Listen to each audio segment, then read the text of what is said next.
আমি উত্তম কুমার শাহ, বাংলাদেশ হিন্দু বৌদ্ধ খ্রিস্টান কল্যাণ ফ্রন্ট রংপুর জেলা শাখার সভাপতি। আপনারা সকলেই জানেন, গতকাল আমাদের বহুদলীয় গণতন্ত্রের মাতা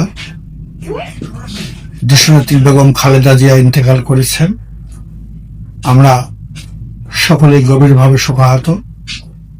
আমি তার বিদেহী আত্মার শান্তি কামনা করছি এবং ঈশ্বরের নিকট তিনি স্বর্গবাসী হোক এই কামনা করছি।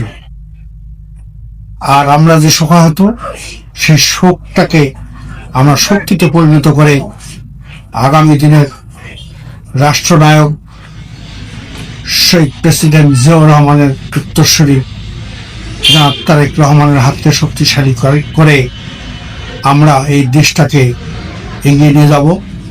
সবার আগে বাংলাদেশ, এই বাংলাদেশকে আমরা ভালোভাবে গড়ব, এই প্রত্যয় নিয়েই আগামী ২৬ সাল ২০২৬ এই উপলক্ষে সকলকে জানাচ্ছি আন্তরিক অভিনন্দন ও শুভেচ্ছা। মোহাম্মদ শামসুর রহমান বকুল, সভাপতি, বাংলাদেশ জাতীয়তাবাদী দল, গোপালপুর ইউনিয়ন শাখা, বদরগঞ্জ, রংপুর। আমি ইংরেজি নববর্ষ ২০২৬ সাল আগামীতে শুরু হচ্ছে। জাতি ধর্ম নির্বিশেষে সকলের জীবনে বয়ে আনুক সুখ, শান্তি ও সাফল্য। পুরাতন বছরের সকল প্রকার দুঃখ কষ্ট ভুলে নতুন বছরের আমরা সবাই নতুন আশা ও স্বপ্ন নিয়ে স্বনির্ভর বাংলাদেশ গড়ার প্রচেষ্টায় অব্যাহত রাখি।